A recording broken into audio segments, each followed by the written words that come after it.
You began drumming at quite a young age. What was the initial attraction to that instrument?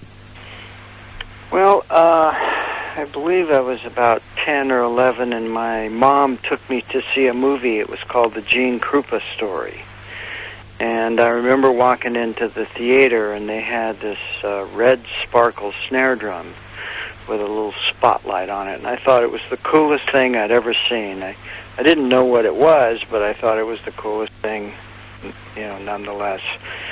And I remember watching the movie, and I was mesmerized by this, this guy's life. And interestingly enough, it was, ironic that I ended up kind of living that movie, as far as the drugs and the alcohol goes. And but that was my inspiration. So, and I believe my mom always wanted me to be a musician anyway. I remember this little guy coming down the street to our house, knocking on the door saying, we're giving out musical aptitude tests. And so my mom wasn't sure whether or not she wanted me to play the accordion or the guitar. So I didn't seem to like either one of them.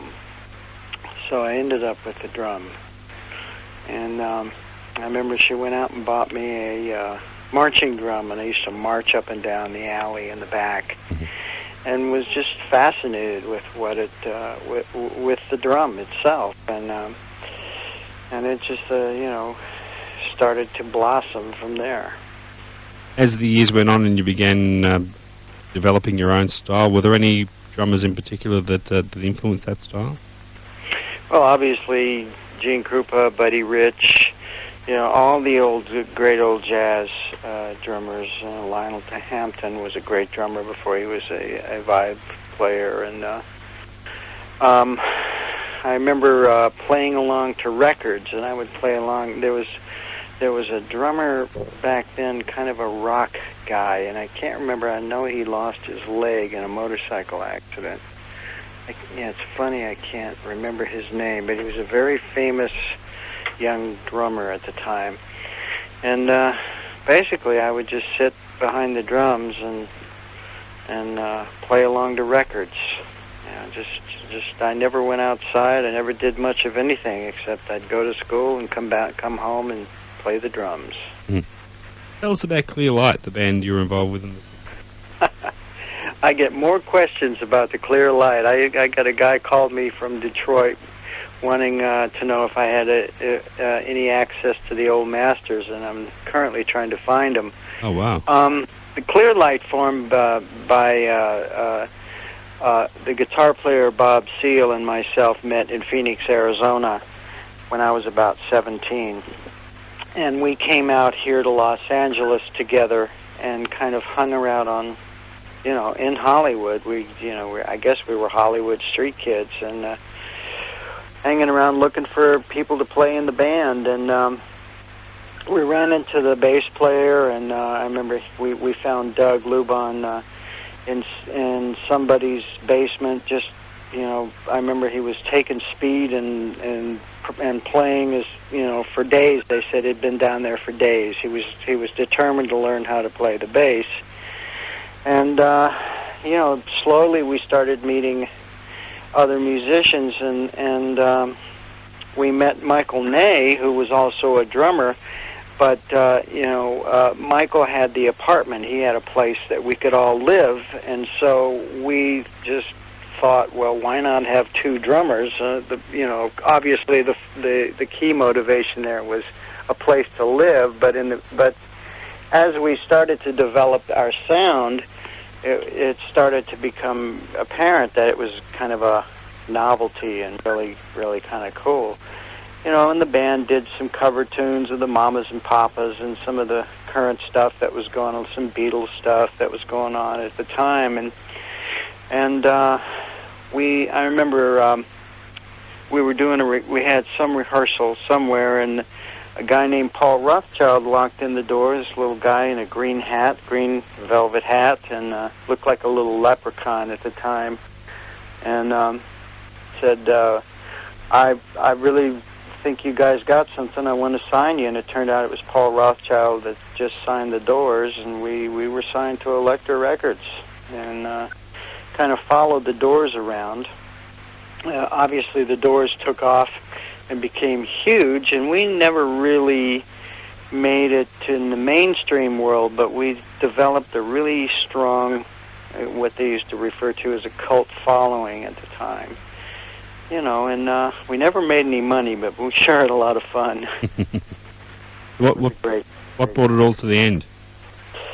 Oh, you know, I guess just the lack of success and frustration, and you know, when a band lives together, you know, it was my early experience of the problems of being in a band. You know, you've got multiple personalities to deal with, and sooner or later, you know, people just don't get along, and especially if there's not a lot of success.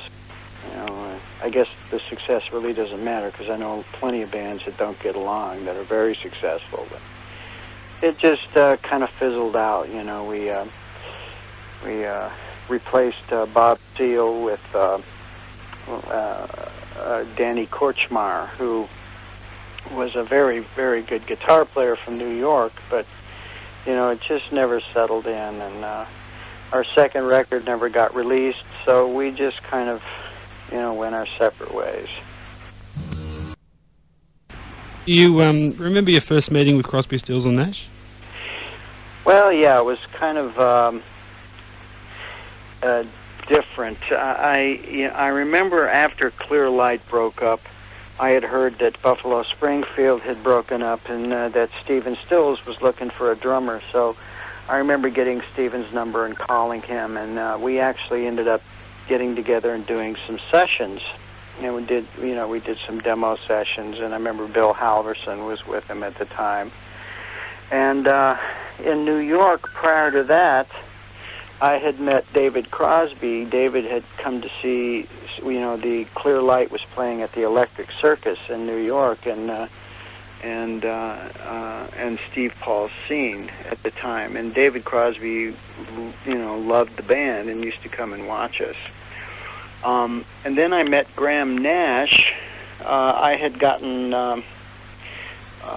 met John Sebastian, and I met Graham Nash. So I'd met them all separately, but we all kind of hooked up in the studio doing John Sebastian's record. And they had, you know, kind of gotten together and decided they were going to do an acoustic folk album together, you know, and went off to England to rehearse that. And I obviously stayed with John Sebastian, never assuming that I would be a part of the band, because it was going to be like a Peter, Paul, and Mary situation. And we ran into each other.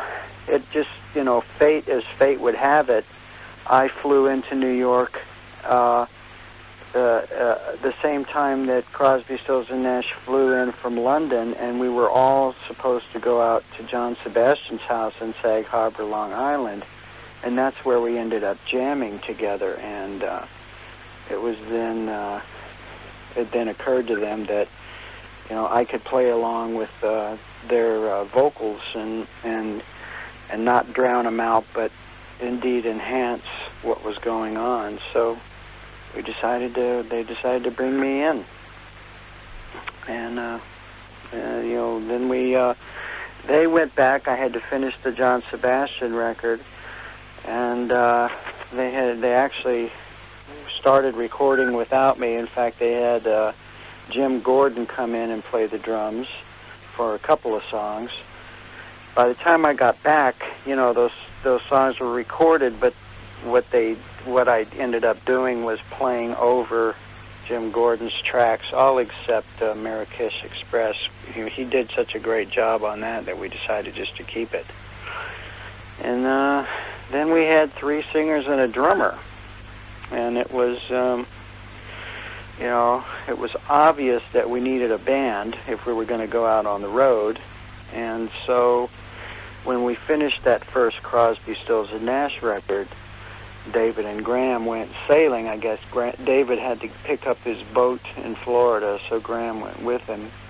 And Stephen and I left for London and New York, then London, looking for musicians. And we asked John Sebastian, and he turned us down. We asked Phil Everly. We asked Eric Clapton, Steve Winwood, George Harrison. Nobody wanted to play with us.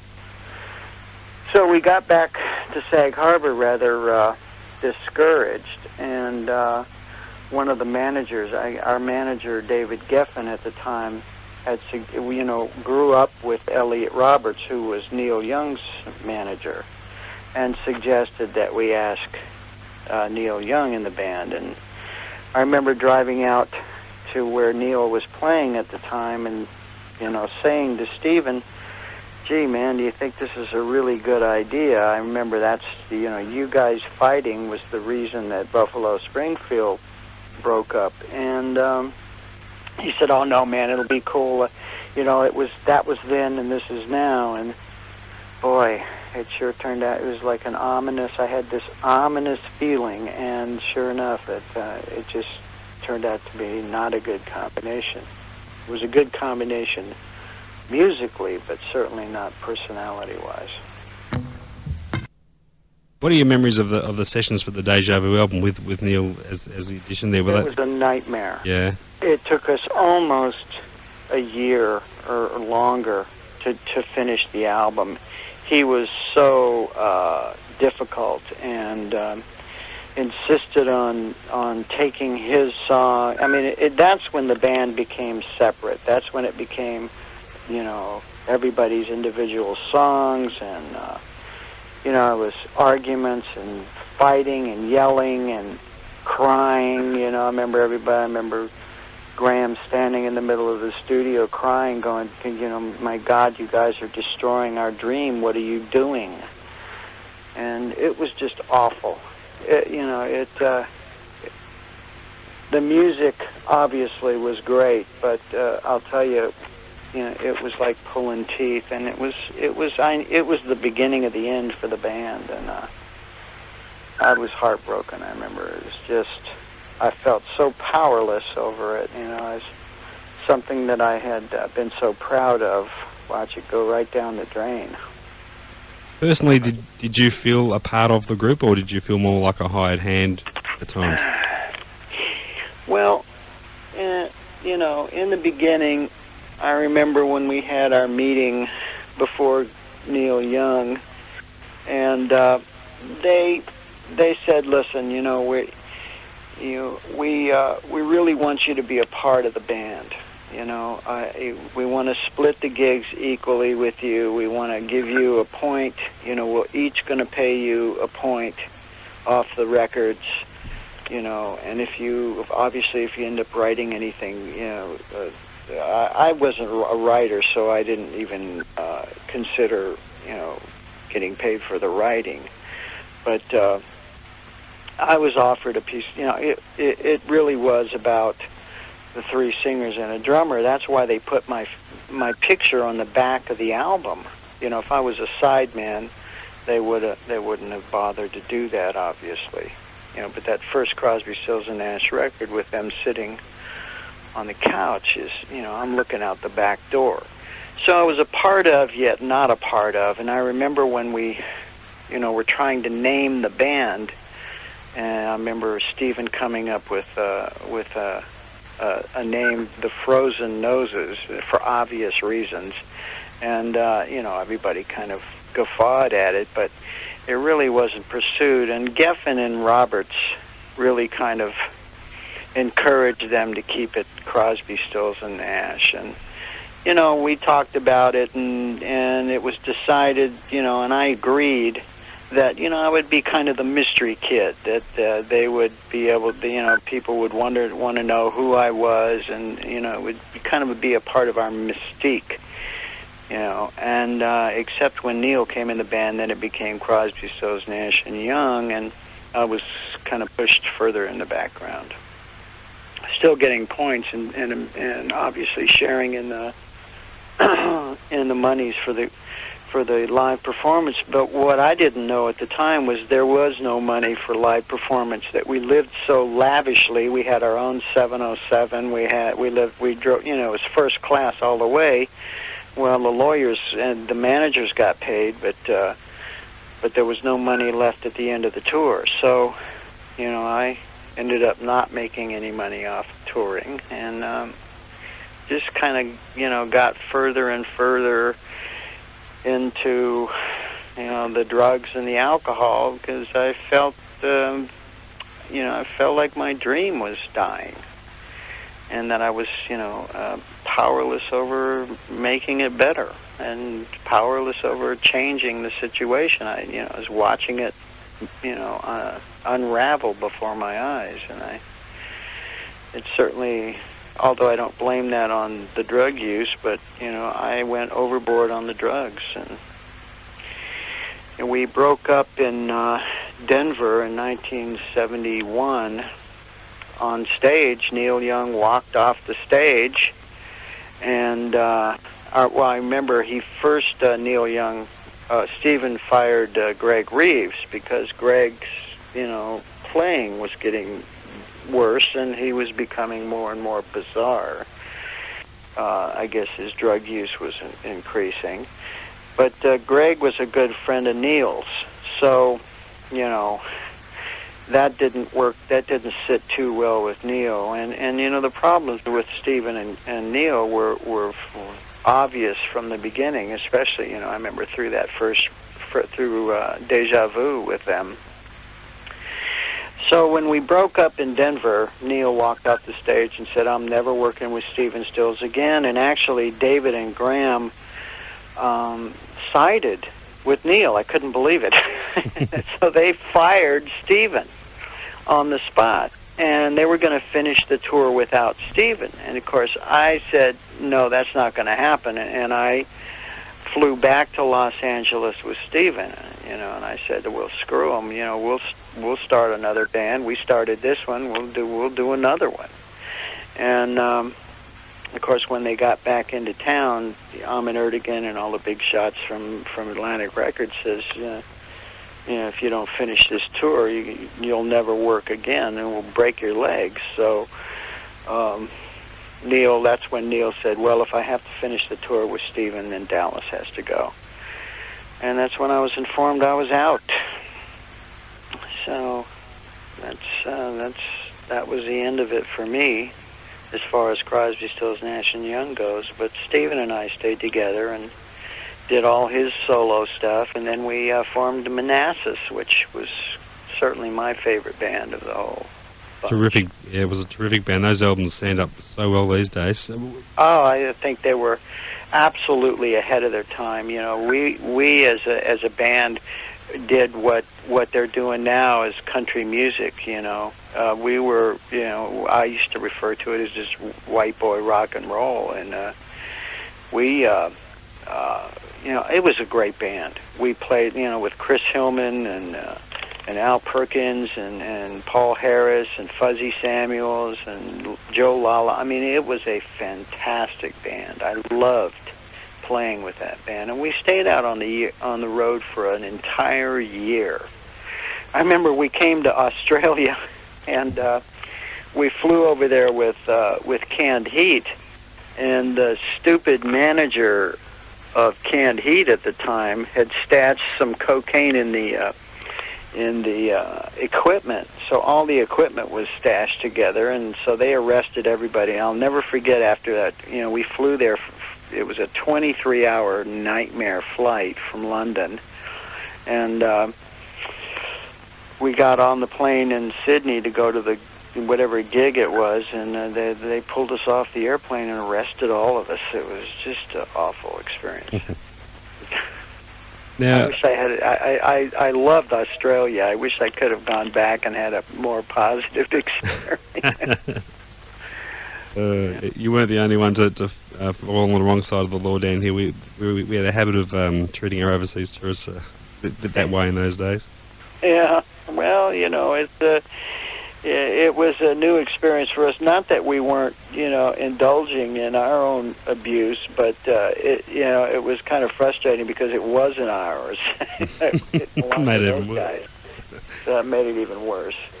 So Yeah. I don't know what happened. Some money changed hands or something, but they let us go, and we ended up doing the gig. Now, away from Crosby, Stills, Nash Young, you've worked with some many other great artists. Any in particular that you're most proud of there? Well, obviously, Stephen Stills and I have, played with some of the greatest. We worked with Jimi Hendrix. We worked with Eric Clapton back in those days. Steve Winwood. I've been fortunate enough to play with some of the greatest musicians in the world. And then I befriended, or actually Bill Wyman befriended me, the bass player for the Rolling Stones, and right, I guess, towards the end of Manassas. And I remember Bill played me some of his tapes and asked me if I would like to play on it. And I said, absolutely. So that's when I kind of ended up coming out to the south of France and working with Bill Wyman and Ron Wood and all these great musicians that played on Bill's record. Ended up staying with Bill. By then I had gotten hooked on heroin, and so Bill was actually trying to help me get off the heroin at the time, and it just was a nightmare. My health, my career, everything was going down the tubes really fast. Was there a definite low point for you there when you realised things would just beyond control? Yeah, it was. It was. I think certainly when I saw the demise of Crosby, Stills, and Nash in the beginning, because that first record was so magical. That's what made us famous. That first record. And it was so easy, and it was so much fun, and it was everything. Stephen and I played most of the music on that. We did all the basic tracks, and then those guys would come in and sing, and they'd play some guitar parts over it. But that foundation was what was going on between Stills and I. We had that connection, like the three of them had the connection, vocally. Stills and I had that connection musically. So it was a perfect combination. And Neil coming into the band just screwed it up, in my opinion. And, it kind of took away, at the time, Stephen was the leader of the band, and it kind of took, it was a battle. So, things really started going downhill for me during Deja Vu when I saw the band falling apart. And it just kind of kept going that way. Manassas was a little bit of light in the tunnel, but by then my drug abuse and use had gotten so out of hand. I was introduced to heroin in the middle of the Manassas tour, and that's the one thing I swore I'd never do. I remember swearing to my grandmother when she found out I was going to be a musician, because she just had this premonition. She said, "Oh my God, you're going to grow up and be a junkie," And I said, "No, Grandma, that's jazz musicians. I'm going to be a rock and roll." And sure enough, Grandma was right. So then, of course, my heroin habit became the most important thing, and I was unable to play, and and Manassas started falling apart, and everybody's drug use was affecting it, and it just, it was, in my opinion, the drugs and the alcohol that destroyed that band. So. At what point was it really affecting your career, like it was losing your work and things like that? Oh, I think in the mid-'70s,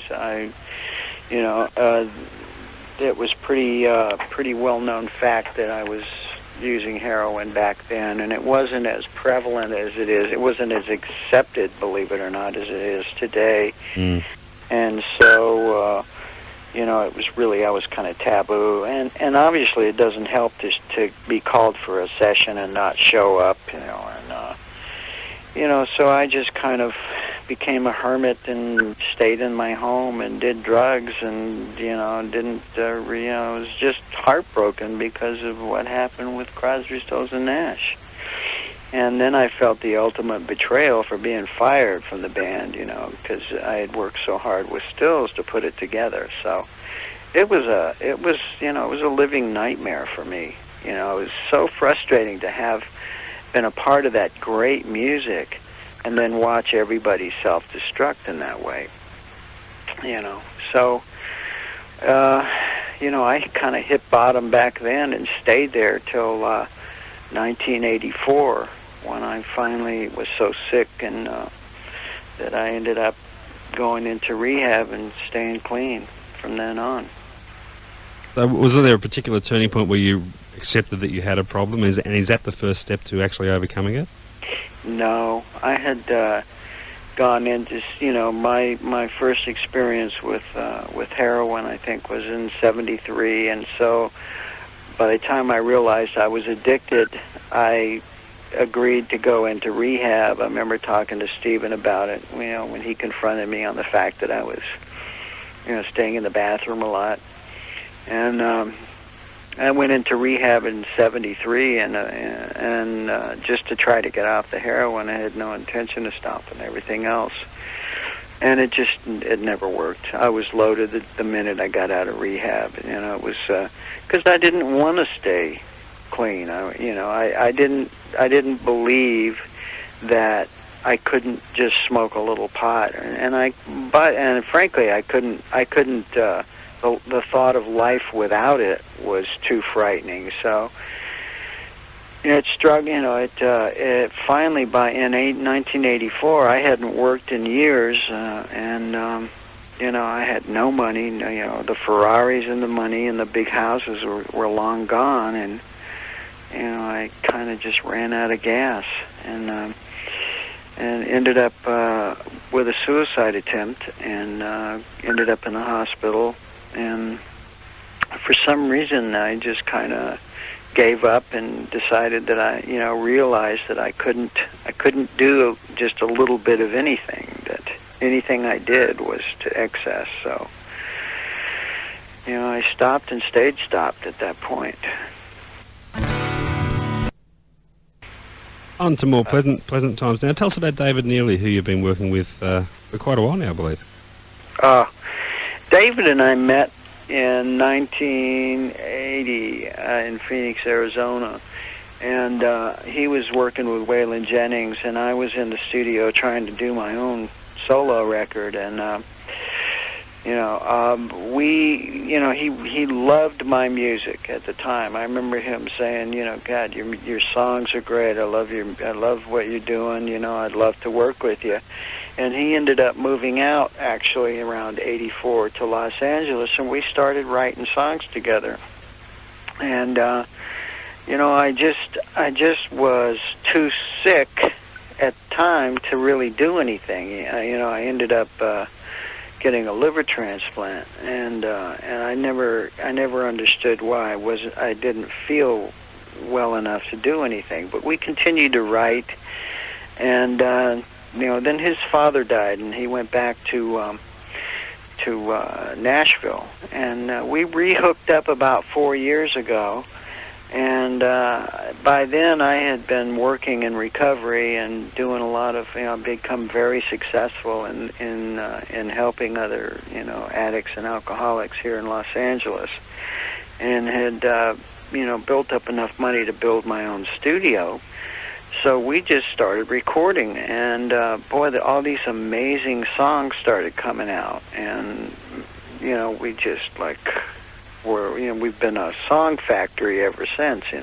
We've got about 26 really great songs finished and recorded, and we just completed our second rehearsal for the live act, to try to get the band together to do this stuff live, and it's really exciting. I am so happy to be playing music again, and having fun with it, and like it was always supposed to be.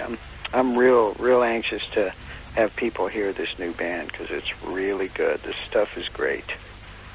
Did you? There's a great variety of musical styles on the CDs you've done so far. Did you know up front that the sound that you guys really wanted there? Yeah, I've always my influences are obvious. I've always loved Steely Dan. Obviously, I learned how to write and sing from Crosby, Stills, and Nash, and Stephen Stills, and so you can hear those influences in there.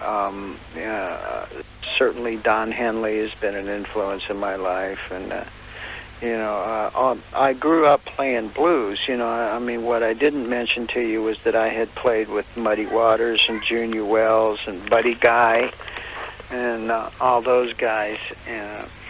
And I ended up making a record with them, Buddy Guy, Junior Wells, Muddy Waters, and Pinetop Perkins with Bill Wyman in Montreux, Switzerland.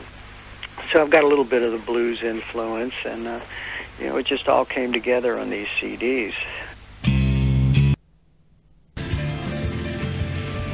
How does the songwriting process work for the two of you? Well, it's sometimes it's different. Sometimes we come up with some chord changes. I'll find some chord changes, and I kind of invented my own tuning, and so it really separates. It makes my songs sound really different. There's a lot of very different kind of chord changes in it, and sometimes I'll come up with one line that I think is a great idea, and David and I will sit and or he'll have a riff that he thinks is great. One time he wrote a bridge and didn't know what to do with it, and it turns out it fit perfectly in a song I was working on. So we've just been it's been kind of that same combination, that really magical fit that I had with Stills before, and David is he's real easy going, and we don't have a problem. So writing is fun. We're now playing live is now getting this old drummer back in shape has been fun. We rehearsed the other night, and I came home. I was telling my wife I felt like a Mack truck hit me because I was just so sore, and David was too. He was telling me, man, that was rough. So we're here. We are trying to do it again, and it's know what? It's just we're having fun with it. You're sore, but you love every minute of it. Yeah, it's so great, and we're getting a lot of support. Line 6 Amplifiers has given us equipment. We're really there's a lot of people looking forward to us getting out there and playing this stuff because it's good music. The songs are great. I believe your studio setup there is real state-of-the-art stuff. Yeah, it is. It is. It's I'm using Digital Performer, but I married it with the new Mackie D8B digital board, and it's all automated, and I'm sitting here making real records in my home, and it's really fascinating. It's taken me a long time to learn because I end up doing all the engineering and mixing and producing myself, and I had some of that experience in Manassas. I was a co-producer on the Manassas stuff, and I co-wrote some songs with Stills, but this has been a whole new experience, getting the record pressed and mastered. It's been fun. So what's the ultimate aim there in terms of touring? What sort of time frame are you projecting there? Get on the road. Well, it's looking like we're going to start in the Portland area, the Pacific Northwest, in January, February. I'm really going to be taking my time, getting the band tight and getting it sounding. I want it to sound just like the record, and without any augmentation or help out there. I want it to be a real band, and so it's going to take some work, but we're not in a hurry, and it's just the guy's going to start the promotion process right about now, actually. So, and we're still talking to. We've got a movie coming out. I just did a movie with it's a John Cusack production with a guy named Nick Gilley who wrote it and starred in it, and it's going to be out probably next month. It's called Never Get Out of the Boat, and I did a little acting in it, and a couple of our songs are in it. So, oh, terrific. Yeah, we got some great stuff coming up. Now, you wrote a book a few years back. How did you find that experience? Well, it was interesting because it really pissed the band off, and I just kind of put everything out there. I called the book "Prisoner of Woodstock." I wrote it in '94, and it was about my experience, with the band and with my musical experience, and also with my addiction, and obviously, my liver disease and liver transplant. So it was a cathartic experience, I'd say. And I never dreamed that the band would be so upset about it, but I guess I should have known that, it didn't take much for those guys, and I don't care. It's the truth, and I guess that's what they didn't like. So that was I think I'm going to write another one here really soon. It's got to be kind of, what's happened between '94 and now, and it's really probably going to be a lot more up, positive, a lot more exciting things going on. Now, you've done some excellent work also in the field of drug counselling. I saw you on television here recently in that role talking about the late Chris Farley. Right. Tell us a bit about that work and what that involved. Well, it's interesting. Since I got sober in '84, I needed a job. I couldn't get the music business had kind of slammed the door on me, and I remember thinking, well, what am I going to do now? And because I needed to make some money, and a friend of mine suggested, well, he says, you can work at the Pizza Hut, or I can get you this job as a tech on an adolescent treatment center. And I didn't even know what that was, and I picked that because I thought somebody would probably recognize me slinging pizzas in the Pizza Hut. So I took the job as a tech on an adolescent unit and fell in love with it, because here I saw all these kids that were in so much trouble with drugs and alcohol, and finally it seemed like I had something to offer. I related to them. They would listen to me because of who I was. And it just seemed to be kind of a natural process for me, and I really just fell in love with it and worked my way up, and got some training, got certified, and just kept working in the field, and ended up doing interventions, and that's of course how I met Chris Farley, and I did the intervention on him, and I can't remember when it was. I guess it was about 93, 94. And, I walk into people's homes with their family and try and convince them to go into treatment. And I've lost a lot of fans that way. but I've helped a lot of people, too. So, and I'll tell you, there's something really, really, to feel like I'm useful to the world rather than just taking and taking and taking it's a good feeling to kind of give back, because I've been so lucky, John. I should have died years ago. The truth is that the drugs and the alcohol should have killed me. The liver disease should have killed me, and the fact is I'm still here. So I've got to be really aware of that and not squander the time, and so it's and I've ended up making a really good living at it. Thank God, because it's been able to support my new, getting back into the music world. So it's all worked out very well. I've helped some very famous people, and I've helped just some regular people too, and it's a good feeling. Cool. And just to wind up, Dallas, if the Dallas Taylor of today could sit down and talk to Dallas Taylor of 20 years ago, what would he tell him? First of all, I'd slap him. And I'd say, "Straighten up, you dumb son of a bitch! You're about to destroy your life." I don't think that I would have listened to anything I said. I think I had to experience what I experienced. I think the sad part is I did it alone. And there was nobody there to kind of reach out their hand to me and say, "Hey, man, you don't have to do this anymore."